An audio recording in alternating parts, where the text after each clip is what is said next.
Hello friends, welcome back to my channel. Good morning friends. ಇವತ್ತು ಸಂಜೆಯಿಂದ ವ್ಲಾಗನ್ನು ಶುರು ಮಾಡಿದ್ದೀನಿ.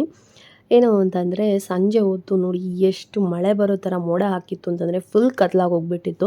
ಸಂಜೆ ಟೈಮ್ ಬಂದು 4:30 5 ಗಂಟೆ ಹತ್ತತ್ರ ಆಗಿತ್ತು. ಬಟ್ ನೋಡಿದ್ರೆ ಗೊತ್ತಾಗ್ತಿದೆಯಾ ಎಷ್ಟು ಕತ್ಲೆ ಆಗಿತ್ತು ಅಂತಂದರೆ, ಇನ್ನೇನು ಮಳೆ ಬರುತ್ತೆ ಅನ್ನೋ ಥರ ಇತ್ತು.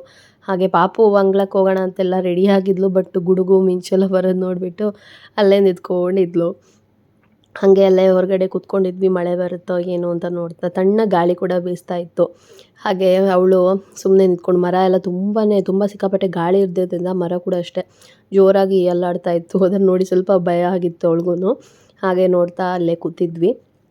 ಅಷ್ಟರಲ್ಲೇ ಜೋರಾಗಿ ಮಳೆ ಕೂಡ ಬರೋಕ್ಕೆ ಶುರುವಾಯಿತು. ಒಂದು 5 ನಿಮಿಷದಲ್ಲೇ ಫುಲ್ ವೆದರೇ ಚೇಂಜ್ ಆಗೋಯಿತು ಅಂತಲೇ ಹೇಳ್ಬೋದು. ಅಷ್ಟು ಜೋರಾಗಿ ಮಳೆ ಶುರುವಾಯಿತು. ಮಳೆಗಾಲದಲ್ಲೆಲ್ಲ ಮಳೆ ಬರುತ್ತಲ್ವ, ಅಷ್ಟೊಂದು. ಅದೇ ನೋಡಿಕೊಂಡು ಸುಮ್ಮನೆ ಕೂತಿದ್ದೀವಿ ಸ್ವಲ್ಪ ಹೊತ್ತು. ಇನ್ನೇನು ಹೊರಗಡೆ ಅಂತೂ ಹೋಗೋಕ್ಕಾಗಲ್ಲ, ಒಳಗಡೆ ಸುಮ್ಮನೆ ಏನಕ್ಕೆ ಕೂತ್ಕೊಳ್ಳೋದು, ಹೊರಗಡೆ ಮಳೆ ನೋಡ್ಕೊಂಡು ಕೂತ್ಕೊಳ್ಳೋಣ ಅಂತ ಹೇಳ್ಬಿಟ್ಟು ಇಲ್ಲಿ ಕೂತಿದ್ದೀವಿ. ಹಾಗೆ ಈ ವಾಯ್ಸ್ ಓವರ್ ಕೊಡ್ತಾ ಇರೋವಂಥ ದಿನ ವಿಷು ಹಬ್ಬ. ಸೊ ಎಲ್ಲರಿಗೂ ವಿಷು ಹಬ್ಬದ ಹಾರ್ದಿಕ ಶುಭಾಶಯಗಳು. ನಮ್ಮ ಹೊಸ ವರ್ಷ ಅಂತಲೇ ಹೇಳ್ಬೋದು. ಯಾರೆಲ್ಲ ವಿಷು ಹಬ್ಬ ಸೆಲೆಬ್ರೇಟ್ ಮಾಡ್ತೀರಾ ಅಂತಲೂ ಕಮೆಂಟ್ ಮಾಡಿ. ನಾವು ಯೂಶ್ವಲಿ ವಿಷು ಹಬ್ಬನೇ ಸೆಲೆಬ್ರೇಟ್ ಮಾಡ್ತೀವಿ. ಈ ವ್ಲಾಗಲ್ಲಿ ನಮ್ಮ ಮನೆಯಲ್ಲಿ ವಿಷು ಹಬ್ಬನ ಯಾವ ಥರ ಸೆಲೆಬ್ರೇಟ್ ಮಾಡಿದ್ವಿ ಅನ್ನೋದನ್ನು ಕೂಡ ಶೇರ್ ಮಾಡಿರ್ತೀನಿ. ಖಂಡಿತವಾಗ್ಲೂ ಕೊನೆ ತನಕ ವೀಡಿಯೋನ ನೋಡಿ. ನಿಮಗೆ ಇಷ್ಟ ಆಗಿದೆ ಅಂತಂದರೆ ಪ್ಲೀಸ್ ಲೈಕ್ ಮಾಡಿ. ಹಾಗೆ ನಿಮ್ಮ ಫ್ಯಾಮಿಲಿ ಫ್ರೆಂಡ್ಸ್ ಎಲ್ಲರ ಜೊತೆ ಶೇರ್ ಮಾಡೋದನ್ನು ಕೂಡ ಮರಿಬೇಡಿ. ಇನ್ನು ಸಬ್ಸ್ಕ್ರೈಬ್ ಮಾಡದೆ ನೋಡ್ತಾ ಇದ್ದರೆ ಸಬ್ಸ್ಕ್ರೈಬ್ ಮಾಡಿಕೊಂಡು ಸಪೋರ್ಟ್ ಮಾಡಿ. ಇವತ್ತಂತೂ ಮಳೆ ಜೋರಾಗೇ ಬಂತು. ಆಲ್ಮೋಸ್ಟ್ ನಮಗೆ ತುಂಬ ದಿನಗಳಿಂದ ಮಳೆನೇ ಬರ್ತಾ ಇರಲಿಲ್ಲ. ಒಂದು ಚೂರು ಮಳೆ ಬಂದಿತ್ತು ಅಷ್ಟೇ. ಬಟ್ ಇಷ್ಟೊಂದು ಜೋರಾಗಿ ಬಂದಿರಲಿಲ್ಲ. ಬಟ್ ಇವಾಗಂತೂ ಸಖತ್ ಖುಷಿಯಾಯಿತು ಕೂಡ. ಒಂದು ಸರಿ ಫುಲ್ ತಣ್ಣಗಾಗೋಯಿತು. ಆ ಸೆಕೆ ಇದ್ದಿದ್ದು ವಾತಾವರಣ ಫುಲ್ ಒಂದ್ಸಲಿ ತಣ್ಣಗಾಗಿ ಒಂಥರ ಚೆನ್ನಾಗಿ ಅನ್ನಿಸ್ತು.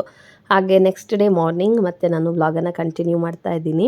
ಬೆಳಗ್ಗೆ ಬ್ರೇಕ್ಫಾಸ್ಟ್ ಎಲ್ಲ ಮುಗಿಸಿ ಇವಾಗ ಮಧ್ಯಾಹ್ನ ಊಟಕ್ಕೆಲ್ಲ ರೆಡಿ ಮಾಡ್ಕೊಳ್ತಾ ಇದ್ದೀನಿ. ತರಕಾರಿ ಎಲ್ಲ ಕಟ್ ಮಾಡಿ ಕೊಡ್ತಾ ಇದ್ದೀನಿ.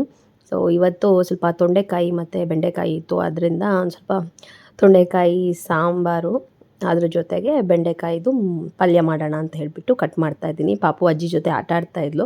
ಅಷ್ಟರಲ್ಲಿ ನಾನು ಬೇಗ ಕಟ್ ಮಾಡಿಕೊಂಡ್ರೆ ಆಮೇಲೆ ಈಸಿ ಆಗುತ್ತೆ. ಇಲ್ಲ ಅಂತಂದರೆ ಅವಳಿಲ್ಲಿ ಬಂದು ಕೂತ್ಕೊಂಡ್ರೆ ಈ ನೀರೆಲ್ಲ ಇರುತ್ತಲ್ವ, ಅದನ್ನೆಲ್ಲನೂ ನೆಲಕ್ಕೆ ಸುರಿದ್ಬಿಟ್ಟು ಏನಾದರೂ ಕಿತಾಪತಿ ಮಾಡಿಬಿಟ್ಟು ಹೋಗ್ತಾಳೆ. ಅದು ಅಲ್ಲದೆ ಇವತ್ತು ಬೆಂಡೆಕಾಯಿ ಬೇರೆ ಕಟ್ ಮಾಡ್ತಾಳೆ. ನೀರಿಗೆ ಏನಾದರೂ ಬೆಂಡೆಕಾಯಿ ಕಟ್ ಮಾಡಿರೋದನ್ನು ಹಾಕಿದ್ರೆ ಆಮೇಲೆ ಅದು ಏನಕ್ಕೂ ಪ್ರಯೋಜನ ಇಲ್ಲ, ಆ ಥರ ಆಗೋಗುತ್ತೆ. ಹಾಗೆ ಇವಾಗ ಎಲ್ಲ ಕಟ್ ಮಾಡಿದ್ದು ಕೂಡ ಆಯಿತು.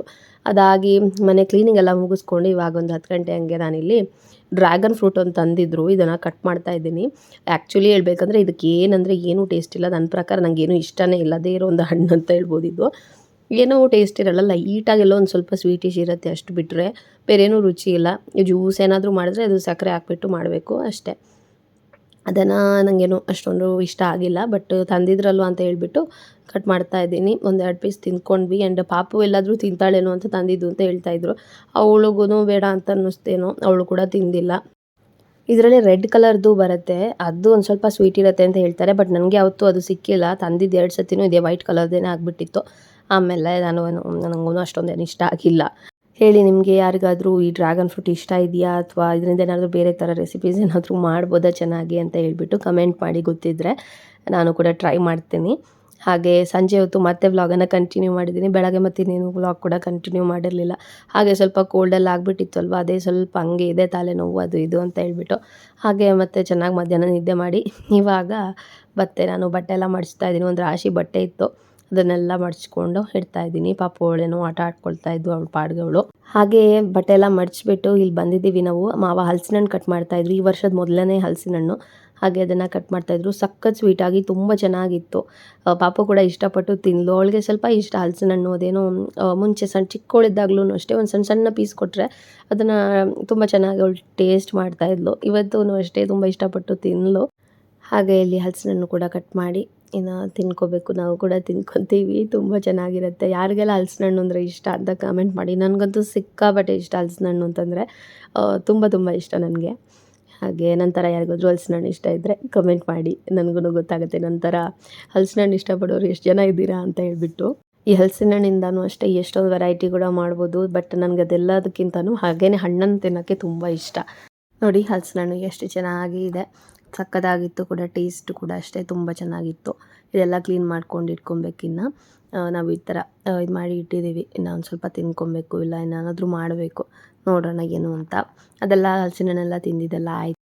ಇವಾಗ ಇಲ್ಲಿ ಮೇಲೆ ಬಂದಿದ್ದೀವಿ. ಈವ್ನಿಂಗ್ ವಾಕಿಂಗ್ ಥರನೂ ಆಗುತ್ತೆ ಅಂತ ಹೇಳಿಬಿಟ್ಟು ರೋಡ್ ನೋಡಿ ಇಷ್ಟ ಆಗಿದೆ. ಇವಾಗ ಸೈಡೆಲ್ಲ ಕಲ್ಲು ಕಟ್ಟಿ ಎಲ್ಲ ಇಟ್ಟಿದ್ದಾರೆ. ಇನ್ನು ಸ್ವಲ್ಪ ಮಳೆ ಕೂಡ ಇತ್ತಲ್ವ, ಹಾಗಾಗಿ ಸ್ವಲ್ಪ ಮಳೆ ಬರೋದಾದರೆ ಬರಲಿ ಅಂತ ಹೇಳ್ಬಿಟ್ಟು ಅದೆಲ್ಲ ಮಣ್ಣೆಲ್ಲ ಒಂದು ಸ್ವಲ್ಪ ಸೆಟ್ ಆಗುತ್ತೆ ಅವಾಗ ಅಂತ ಹೇಳ್ಬಿಟ್ಟು ಇನ್ನು ಇವಾಗ ಒಂದು ಸ್ವಲ್ಪ ಕೆಲಸಕ್ಕೆ ಬ್ರೇಕ್ ಅಂತಲೇ ಹೇಳ್ಬೋದು. ಇನ್ನು ಒಂದು ಸ್ವಲ್ಪ ದಿನದಲ್ಲೇ ಮತ್ತೆ ಇಂಟರ್ಲಾಕ್ ಹಾಕೋಕ್ಕೂ ಕೂಡ ಬರ್ತಾರೆ. ಪಾಪು ನೋಡಿ ಇಲ್ಲಿ ಗಿಡಕ್ಕೆಲ್ಲ ನೀರು ಹಿಡಿತಾ ಇದ್ದಾರೆ. ಅದರಲ್ಲಿ ಹೋಗಿ ಆಟ ಆಡ್ತಾ ಇದ್ದಾಳೆ. ಈ ಮಕ್ಳಿಗಂತೂ ನೀರಲ್ಲಿ ಆಟಾಡೋದು ಅಂದರೆ ತುಂಬ ತುಂಬ ಇಷ್ಟ. ಎಲ್ಲೇ ನೀರು ಕಂಡ್ರೂ ಸಾಕು ಓಡೋಗ್ಬಿಡ್ತಾರೆ. ಹಾಗೆ ಇವಳು ನೋಡಿ ಕಣ್ಣಿಗೆಲ್ಲ ಆಗ್ತಾ ಇದೆ, ಆದರೂ ಕೂಡ ನಕ್ಕೊಂಡು ಹೋಗ್ತಾ ಇದ್ದಾಳೆ ಮತ್ತೆ ಮತ್ತೆ ಆಟ ಆಡೋಕ್ಕೆ. ಫ್ರೆಂಡ್ಸ್, ಇವಾಗ ಸಂಜೆ ಟೈಮ್ ಬಂದು 6:30 ಆಗ್ತಾ ಬಂತು.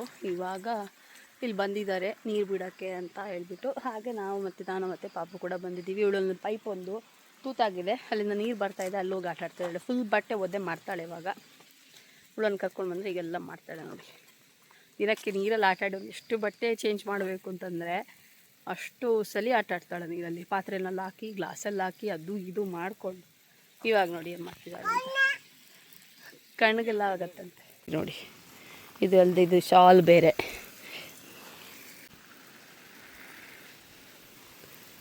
ಫುಲ್ ಈ ಥರ ಇದೆ ವೆದರ್. ಸಂಜೆ ಹೊತ್ತು ಚೆನ್ನಾಗಿ ಗಾಳಿ ಬೀಸ್ತಾ ಇರುತ್ತೆ. ಹಾಗೆ ಒಂದೊಂದು ಸೊಳ್ಳೆ ಕೂಡ ಬಂದು ಕಚ್ತಾ ಇರುತ್ತೆ ಈ ಹೊತ್ತಿಗೆ. ಬಟ್ ಒಂಥರ ಚೆನ್ನಾಗಿರುತ್ತೆ. ಇವಳು ಕಾರಂಜಿನಲ್ಲಿ ಆಡ್ತಾ ಇರ್ತೆ ನೋಡಿ.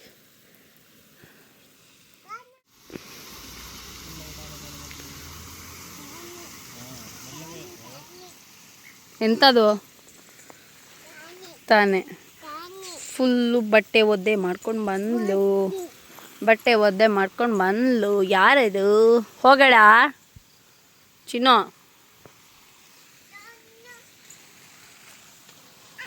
ಇಷ್ಟ ಆಗಿದೆ ನೋಡಿ ಕೆಲಸ. ಹಾಗೆ ಒಂದು ಮಾವಿನಕಾಯಿ ಸಿಕ್ಕಿತ್ತು, ಬಿದ್ದೋಗಿತ್ತು. ಇಲ್ಲಿ ಒಂದು ಮರ ಇದೆ ನೋಡಿ. ಈ ಮರದಲ್ಲಿರೋದು ಬಾಬಾ ಚೆನ್ನಾಗಿದೆಯೋ ಏನೋ ಗೊತ್ತಿಲ್ಲ, ನೋಡಬೇಕು ಹೋಗಿ. ಬಿದ್ದೋಗಿರೋದಲ್ವಾ, ಹಂಗಾಗಿ ಅಷ್ಟೊಂದೇನು ಚೆನ್ನಾಗಿರಲ್ಲ. ಇದ್ರಲ್ಲಿ ನೋಡಿ ಒಂದೊಂದು ಮಾವಿನಕಾಯಿ ಕಾಣಿಸ್ತಿದೆಯಾ ಹಂಗೆ ಅಷ್ಟೇ. ಓಡಾಡ ಹೋಪ ಮನೆಗೆ. ಫ್ರೆಂಡ್ಸ್, ಅಲ್ಲಿಂದ ಬಂದಮೇಲೆ ಇಲ್ಲಿ ಮಾವ ರಾತ್ರಿ ವಿಷು ಅಲ್ವಾ ನಾಳೆ, ಹಾಗಾಗಿ ಅದಕ್ಕೆಲ್ಲ ರೆಡಿ ಮಾಡ್ಕೊಳ್ತಾ ಇದ್ದಾರೆ. ನಮ್ಮ ಮನೆಯಲ್ಲಿ ಬೆಳೆದಿರುವಂಥ ಹಣ್ಣುಗಳಾಗಿರ್ಬೋದು, ತರಕಾರಿ ಅಥವಾ ಏನೇ ಫಲ ವಸ್ತುಗಳನ್ನು ಇಟ್ಟು ಅಕ್ಕಿ, ತೆಂಗಿನಕಾಯಿ, ಹೂವುಗಳು ಎಲ್ಲನೂ ದೇವ್ರ ಮುಂದೆ ಇಡ್ತಾ ಇದ್ದಾರೆ. ಇದನ್ನು ನಾಳೆ ಬೆಳಗ್ಗೆ ದೇವರ ಮುಂದೆ ಇಟ್ಟಿರುವಂಥ ಈ ಫಲ ವಸ್ತುಗಳನ್ನು ನೋಡಿದ್ರೆ ತುಂಬ ಒಳ್ಳೆಯದು ಅಂತ ಹೇಳ್ತಾರೆ. ವರ್ಷ ಇಡೀ ತುಂಬ ಚೆನ್ನಾಗಿರುತ್ತೆ ಕೂಡ. ಹಾಗೆ ಇವಾಗ ಪಾಪು ಕೂಡ ಹೋಗಿದ್ದಾಳೆ ಅಸಿಸ್ಟ್ ಮಾಡೋಕ್ಕೆ. ಅವಳು ಫುಲ್ ಖುಷಿ ಆಗಿಬಿಟ್ಟಿದ್ದಾಳೆ. ತುಂಬ ಐಟಮ್ಸ್ ಎಲ್ಲ ಇಟ್ಟಿದ್ದಾರಲ್ವ, ಹಾಗೆ ಇಲ್ಲಿ ಎಲ್ಲನೂ ರೆಡಿ ಮಾಡ್ಕೊಳ್ತಾ ಇದ್ದಾರೆ. ನೀವು ನಿಮ್ಮ ಮನೆಯಲ್ಲಿ ಯಾರಾದರೂ ವಿಷು ಹಬ್ಬನ ಸೆಲೆಬ್ರೇಟ್ ಮಾಡ್ತೀರಾ ಅಂತಂದರೆ ಕಮೆಂಟ್ ಸೆಕ್ಷನಲ್ಲಿ ತಿಳಿಸಿ. ನಮ್ಮ ಮಂಗಳೂರು, ದಕ್ಷಿಣ ಕನ್ನಡ, ಕರಾವಳಿ ಸೈಡು ಎಸ್ಪೆಷಲಿ ಎಲ್ಲರಿಗೂ ಜಾಸ್ತಿ ವಿಷು ಹಬ್ಬನ ಆಚರಿಸ್ತಾರೆ. ಹೊಸ ವರ್ಷ ಅಂತ ಹೇಳ್ಬಿಟ್ಟು ಯುಗಾದಿನ ಆಚರಿಸ್ತಾರೆ, ಇಲ್ಲ ಅಂತಿಲ್ಲ. ಬಟ್ ನಮ್ಮ ಈ ತುಳುನಾಡು ಸೈಡು ವಿಷುನ ಜಾಸ್ತಿ ಆಚರಿಸ್ತಾರೆ ನನಗೆ ಗೊತ್ತಿರೋ ಪ್ರಕಾರ. ಹೇಳಿ, ನಿಮ್ಮ ಊರಲ್ಲೆಲ್ಲ ನೀವು ಯುಗಾದಿ ಆಚರಿಸ್ತೀರಾ ಇಲ್ಲ ವಿಷು ಹಬ್ಬನ ಆಚರಿಸ್ತೀರಾ ಅಂತ ಹಾಗೆ ಕಮೆಂಟ್ ಮಾಡಿ. ಹಾಗೆ ಒಬ್ಬರು ಕೇಳಿದ್ರು ಕೂಡ, ನೀವು ಕೇರಳದವರ, ನೀವು ವಿಷುನೇ ಅಕ್ಕ ಸೆಲೆಬ್ರೇಟ್ ಮಾಡ್ತೀರಾ ಅಂತ ಹೇಳಿದ್ರಿ ಅಲ್ವಾ ಅಂತ ಹೇಳ್ಬಿಟ್ಟು. ನಾವು ಕೇರಳದವರು ಅಲ್ಲದೆ ಇದ್ರೂ ನಾವು ಹವ್ಯಕರು, ಈ ಕರಾವಳಿ ಸೈಡಲ್ಲಿರುವಂಥ ಹವ್ಯಕರು ಮೋಸ್ಟ್ ಎಲ್ಲರೂ ವಿಷು ಹಬ್ಬನೇ ಹೊಸ ವರ್ಷ ಅಂತ ಹೇಳ್ಬಿಟ್ಟು ಸೆಲೆಬ್ರೇಟ್ ಮಾಡ್ತಾರೆ. ಹಾಗೆ ಮುಂಚೆಯಿಂದನೂ ನಾವೇನು ಹಬ್ಬಗಳನ್ನು ಸೆಲೆಬ್ರೇಟ್ ಮಾಡ್ತೀವಿ ಅಲ್ವಾ, ಅದನ್ನೇ ಆಚರಿಸ್ಕೊಂಡು ಬರ್ತಾ ಇರ್ತೀವಿ ಪ್ರತಿ ವರ್ಷವೂ. ಹಾಗೆ ನೋಡಿ ಈ ಥರ ಅಲಂಕಾರ ಮಾಡಿದ್ದಾರೆ, ತುಂಬ ಚೆನ್ನಾಗಿ ಕಾಣಿಸುತ್ತೆ ನೋಡಿ ಎಷ್ಟು ಚೆನ್ನಾಗಿ ಅಲಂಕಾರ ಆಗಿದೆ ಅಂತ ಹೇಳ್ಬಿಟ್ಟು. ಫ್ರೆಂಡ್ಸ್, ಎಲ್ಲರಿಗೂ ಒಳ್ಳೆಯದಾಗಲಿ ಆ್ಯಂಡ್ ಆ ದೇವರು ಎಲ್ಲರಿಗೂ ಖುಷಿಯನ್ನು ಕೊಡಲಿ ಅಂತ ಹೇಳ್ಬಿಟ್ಟು ಕೇಳ್ಕೊಳ್ಳೋಣ. ಹಾಗೆ ನೋಡಿ ಇವತ್ತು ಈ ಥರ ಪಾಪು ಕೈಲಿನೂ ಹೂವು ಎಲ್ಲ ಇಡಿಸ್ತಾ ಇದ್ದಾರೆ ಮಾವ. ಅವಳು ಭಾರಿ ಖುಷಿಯಿಂದ ಇಡ್ತಾ ಇದ್ಲು, ನೋಡೋಕ್ಕೊಂಥರ ಖುಷಿ ಅನ್ನಿಸ್ತು ನನಗೂ. ಲಾಸ್ಟ್ ಇಯರ್ ತುಂಬ ಪುಟಾಣಿ ಇದ್ಲು, ಈ ವರ್ಷ 2 ವರ್ಷ ಆಗಿ ಹೋಗಿದೆ ಅವಳಿಗೆ. ಲಾಸ್ಟ್ ಇಯರ್ ಇಷ್ಟೊಂದೆಲ್ಲ ಗೊತ್ತಾಗ್ತಾ ಇರಲಿಲ್ಲ, ಜಸ್ಟ್ ಹೋಗಿ ಎಲ್ಲ ಎಳೆಯೋದಕ್ಕೆ ಹೋಗ್ತಾ ಇದ್ಲು. ಬಟ್ ಇವತ್ತು ಎಲ್ಲನೂ ಇಡೋಕ್ಕೆಲ್ಲ ಹೋಗ್ತಾ ಇದ್ದಾಳೆ. ಖುಷಿಯಾಯಿತು ನನಗೂ. ಈ ಥರ ಫಲವಸ್ತುಗಳನ್ನು ಇಡೋದಕ್ಕೆ ವಿಷು ಕಣಿ ಅಂತ ಹೇಳ್ತೀವಿ, ಕಣಿ ಇಡೋದು ಅಂತ. ವಿಷು ಹಬ್ಬದ ಬಗ್ಗೆ ಪುರಾಣಗಳಲ್ಲಿ ಸುಮಾರು ಕಥೆಗಳು ಕೂಡ ಇದೆ. ಫ್ರೆಂಡ್ಸ್, ಇನ್ನು ಹಬ್ಬದ ಅಡುಗೆ ಅಂತಂದರೆ ಒಂದು ಪಾಯಸ ಮಾಡಿದ್ವಿ ಅಷ್ಟೇ, ಜಾಸ್ತಿ ಬೇರೆ ಏನೂ ಮಾಡಿಲ್ಲ. ಮತ್ತು ನಾರ್ಮಲ್ ಸಾಂಬಾರು, ಪಲ್ಯ ಈ ಥರ. ಅದ್ರ ಜೊತೆಗೆ ಹಸ್ಬೆಂಡ್ ಮತ್ತು ಮಾವ ಒಂದು ಮದುವೆಗೆ ಬೇರೆ ಹೋಗೋದಕ್ಕಿತ್ತು, ಹಾಗಾಗಿ ಏನೂ ಜಾಸ್ತಿ ಸ್ಪೆಷಲ್ ಆಗೆಲ್ಲ ಏನೂ ಮಾಡಿಲ್ಲ.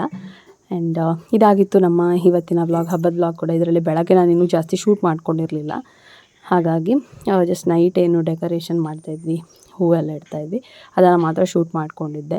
ಹೋಪ್ ಈ ವಿಡಿಯೋ ನಿಮ್ಗೆ ಇಷ್ಟ ಆಗಿದೆ ಅಂತ ಅಂದ್ಕೊತೀನಿ. ಇಷ್ಟ ಆಗಿದ್ರೆ please like, share, comment and subscribe ಮಾಡದೆ ನೋಡ್ತಾ ಇದ್ದರೆ ಸಬ್ಸ್ಕ್ರೈಬ್ ಮಾಡಿ, ಸಪೋರ್ಟ್ ಮಾಡಿ. ಸಿಗೋಣ ಇನ್ನೊಂದು ವಿಡಿಯೋದೊಂದಿಗೆ. ಅಲ್ಲಿ ತನಕ take care and bye. Thanks for watching.